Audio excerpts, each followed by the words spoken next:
చిన్న పనికి నేను బ్యాంక్ దాకా రావాలా? ఇవన్నీ నా ఆఫీస్కి పంపించచ్చు కదా సార్. సారీ సార్, కొన్ని ఫార్మాలిటీస్ తప్పవు. లైఫ్లో అన్నిటికీ కొన్ని రూల్స్ ఉంటాయి, కానీ అన్ఫార్చునేట్లీ లైఫ్కి ఏ రూల్స్ లేవు. ఎవరికి తోచినట్టు వాళ్ళు బతికేస్తుంటారు. అంటే అంతే కదా. రామ్ ఆ కంపెనీ పెట్టినప్పటి నుండి మీ ఇద్దరూ నాకు తెలుసు. అప్పట్లో నువ్వేంటో, అతని దగ్గరికి వచ్చాక నీ లైఫ్ ఎలా మారిందో నాకు బాగా తెలుసు. What you mean? వయసులోనూ అనుభవంలోనూ పెద్దవాడిని, మీకు ఎప్పటి నుంచో నేను తెలిసిన వాడిని. ఆ చనువుతో నేను అడుగుతున్నాను, రాముకు నువ్వు ఎందుకు ఇలా చేశావు? ఇది కరెక్టేనా?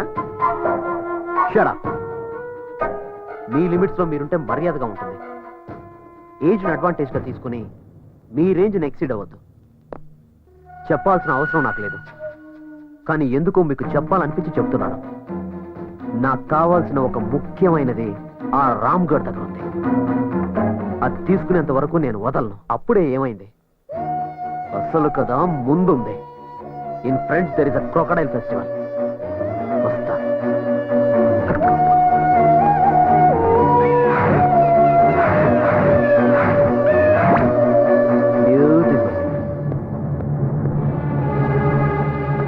Hello sir. రామ్ కూర్చో. Thank you sir. నా లోన్ సంగతి? రామ్, మీ కంపెనీ డిపాజిట్స్ అకౌంట్స్ మా బ్యాంకులో పెట్టమని మీ ఆఫీస్లో అపాయింట్మెంట్ కోసం గంటల కొద్దీ వెయిట్ చేసిన రోజులు నాకు గుర్తున్నాయి. అదంతా ఫ్లాష్ బ్యాక్ సార్. అలాంటి మీరు ఇప్పుడు లోన్ అప్లై చేయడానికి వస్తే నేనేమి హెల్ప్ చేయలేకపోతున్నాను. సారీ, ఈ బ్యాంక్ నాది కాదు, నేను ఎంప్లాయీని మాత్రమే. సెక్యూరిటీ లేకుండా లోన్ ఇవ్వడానికి ఈ బ్యాంక్ పాలసీలు ఒప్పుకోవు. నా మీద నమ్మకం లేదు సార్. నీ మీద నాకు నమ్మకం ఉంది, కానీ ఇచ్చే అధికారం నాకు లేదే. రామ్, ఈ హెల్ప్ నేను చేయలేకపోయినా నీ వెల్ విషర్గా ఇంకో హెల్ప్ చేయగలను. ఇప్పుడే నవీన్ వచ్చేళ్ళాడు. అతనితో నేను మాట్లాడాను. ఎందుకో అతని మీద పగబట్టాడు. నీకు ఏదో ఆపద తలపెడతాడని అనిపిస్తుంది. జాగ్రత్తగా ఉండు. It's all right sir. Okay sir.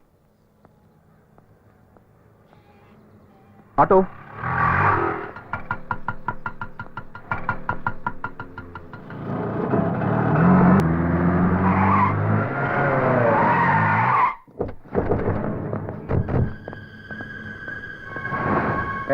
ఎవరు?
బ్యూటిఫుల్.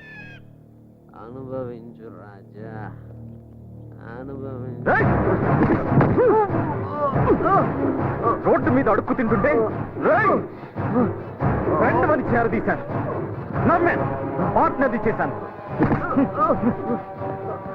నువ్వు నా భార్యతో చీప్ గా బిహేవ్ చేసిన ఇలాంటి లోఫర్ని ఎందుకు నమ్మానా అని నన్ను నేనే తిట్టుకున్నాను. నా మీద అటాక్ చేసి ఆ టెండర్ కొట్టేసినప్పుడు బిజినెస్ లో పోటీ పడుతున్నావు అనుకున్నా. పోటీకి నేను ఎప్పుడు రెడీ.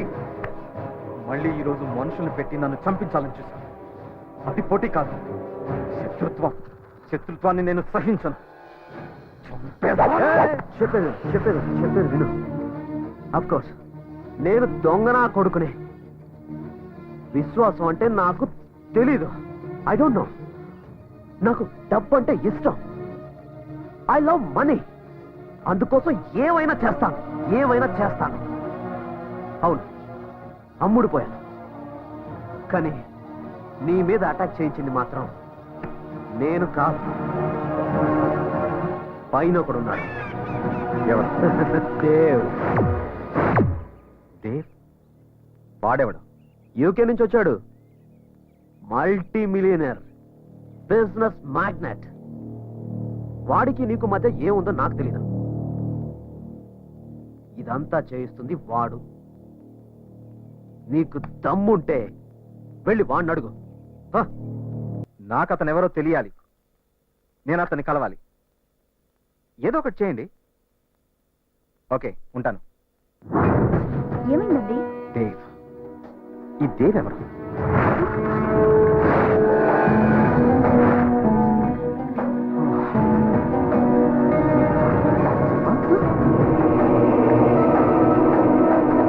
అతనికి నా మీద ఎందుకంత పని? నాకేం అర్థం కావట్లేదు.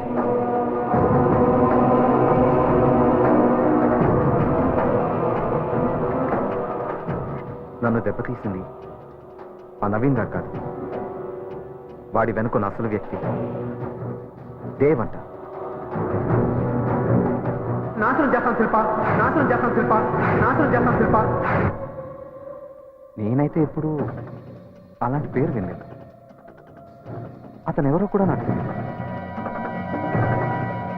మరి అతను ఎందుకు ఇలా చేస్తున్నాడు? నేనెప్పుడు ఎవరికి ఏమేం చేయలేదు, ఎవరికి ద్రోహం చేయలేదు.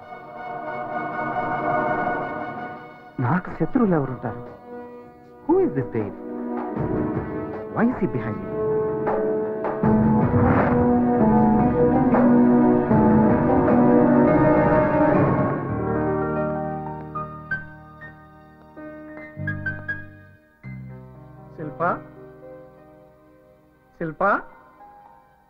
శిల్ప ఎక్కడున్నావమ్మా? హలో,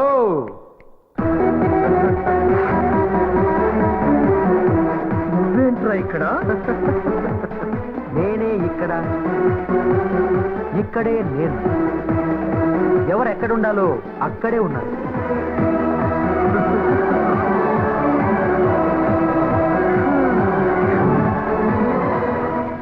నీ ఫేస్ చూస్తుంటే సత్యం కంప్యూటర్స్ లో షేర్స్ పడిపోయినట్టుగా కనిపిస్తుంది తెలుసా? ఇక్కడ నీకేం పనిరా? ఇప్పుడు ఇది నా ఇల్లు. నా ఇంట్లో నేనున్నా. నా పర్మిషన్ లేకుండా నువ్వెందుకు ఇక్కడికి వచ్చావు? ఏయ్, ఇది నా కూతురిల్లు. దాని జీవితంలోకి రానివ్వలేదని దాని ఇంట్లోకి వచ్చేస్తావా? Get out, get out. I'm sorry, నువ్వు ఇంకా ఫ్లాష్ బ్యాక్ లో ఉన్నావు. ఫ్లాష్ న్యూస్ తెలీదా? నన్ను కాదని నువ్వు ఇష్టపడి పెళ్లి చేసిన నీ అల్లుడు ఇప్పుడు రోడ్డు మీద ఉన్నాడు. రోడ్డు మీద ఉండాల్సిందే నువ్వు. అసలు ఈ ఇంట్లోకి ఎలా ఎంటర్ అయ్యావురా? ఈ కోట ఎక్కడిది? ఎక్కడైనా కంపెనీలు అద్దెకి తెచ్చుకున్నావా? అద్దెకి తెచ్చుకోవడం, గ్యాంబ్లింగ్ చేయడం, అనుకున్నది సాధించలేకపోవడం నా రక్తంలోనే లేదు మిస్టర్ చక్రపాణి. వద్దు, నాతో పెట్టుకోవద్దు. అడుగు వేస్తే 500 రూపాయల నోటు, చెయ్యి కదిపితే 1000 రూపాయల note. That is Chakrapani style. నేను కావాలనుకున్నది ఆగదు, వద్దు అనుకున్నది జరగదు. ముందు మర్యాదగా వెళ్ళిపో. పో. నేను అనాల్సిన మాట నువ్వంటున్నావు. ఎనీవేస్, నేను గెటౌట్ చెప్పే ముందు నీకు కొన్ని నిజాలు చెప్పాలి మిస్టర్ చక్రపాణి. ఏంటా నిజం ఆలోచిస్తున్నావా? గుర్తుకు రావట్లేదా?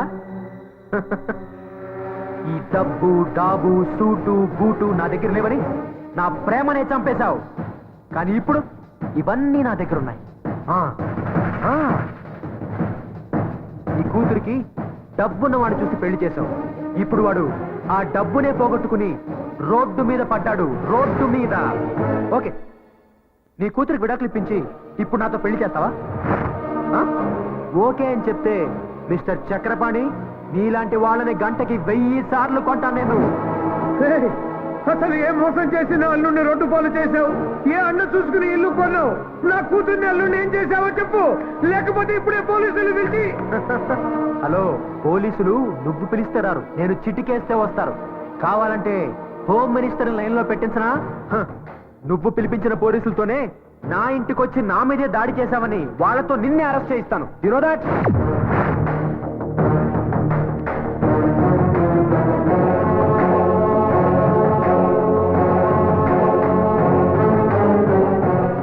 ఈ రోజు నాకు నమ్మకం కుదిరింది. నా నిర్ణయం తప్పు కాదు.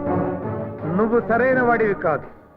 అప్పుడు వ్యథవే, ఇప్పుడు వ్యథవే. తల్లిదండ్రులు భగవంతుడికి మారు రూపాలురా. పిల్లల జీవితాలు నిర్ణయిస్తారు. నా కూతురి నుదుటి మీద నేను రాసిన రాతలో నువ్వు లేవు, ఉండవు కూడా.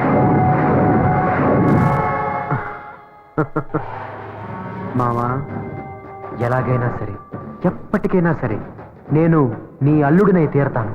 ఇది నా నుదుటి మీద నేను రాసుకున్న రాత. గుర్తుంచుకో, తిరుగులేదు.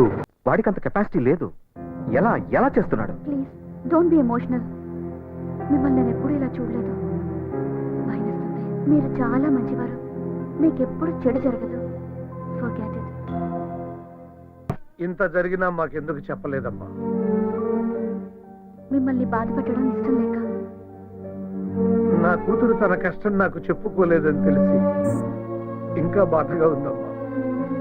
అది కాదు డాడీ.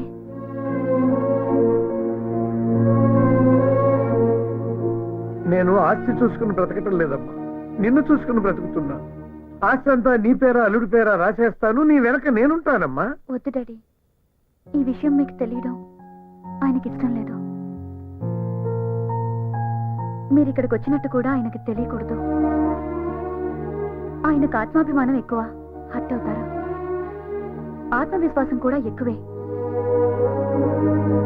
ఆయన తిరిగి అంతా సాధిస్తారు. దేవి విషయం రాముకి తెలుసా?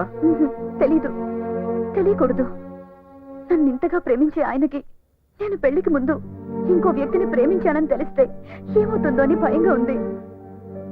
అందులోనూ దేవ్ నన్ను సాధించడానికి ఇదంతా చేస్తున్నాడని తెలిస్తే అమ్మ వద్దు. డాడీ, మిమ్మల్ని ఆయన ఇక్కడ చూస్తే తట్టుకోలేరు. ప్లీజ్ వెళ్ళిపోండి డాడీ. ఇతన్ని పెళ్లి చేసుకుంటే నువ్వు సుఖపడతావు అని నేను చెప్పాను. ఇక్కడుంటే బాగోదు, వెళ్ళిపోండి డాడీ అని నువ్వు చెప్తున్నావు. వెళ్ళిపోతానమ్మా, తప్పకుండా వెళ్ళిపోతాను. కానీ నా దీవెనలు నీకుంటాయమ్మా. నీకు మళ్ళీ మంచి రోజులు వస్తాయని నేను నమ్ముతున్నానమ్మా. వెళ్ళొస్తానమ్మా.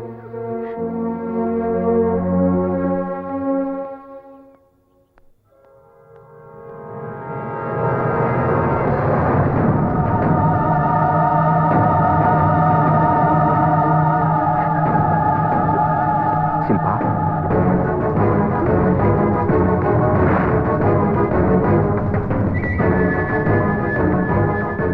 ఏమండి, ఎప్పుడు వచ్చారు?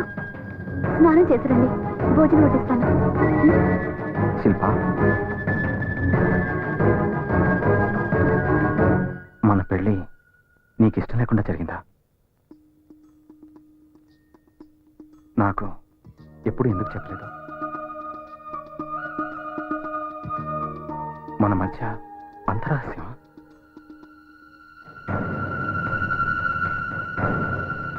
నువ్వు పెళ్ళైన తర్వాత మూడీగా ఉంటే పేరెంట్స్కి దూరంగా ఉండటం వల్ల అలా ఉన్నావు అనుకున్నాను. నా ఇంట్లో నువ్వు అడ్జస్ట్ అవ్వలేకపోతున్నావేమో అనుకున్నాను. కానీ నీ మనసులో నన్ను అడ్జస్ట్ చేసుకోలేకపోతున్నావని ఊహించలేదు. ప్లీజ్ అలా మాట్లాడొద్దు. గతంలో ఏం జరిగిందో నాకు అనవసరం. అది తప్పో ఒప్పో కూడా నాకు తెలీదు. కానీ ప్రస్తుతం నాకు తెలిసింది ఒక్కటే, నేను మిమ్మల్ని ప్రేమిస్తున్నాను. మీ భార్య నేనందుకు గర్వపడుతున్నాను. I really love you. నన్ను నమ్మండి ప్లీజ్. అప్పట్లో మీకు నిజం చెప్పాలని చాలా సార్లు అనుకున్నాను, కానీ ధైర్యం చాలలేదు.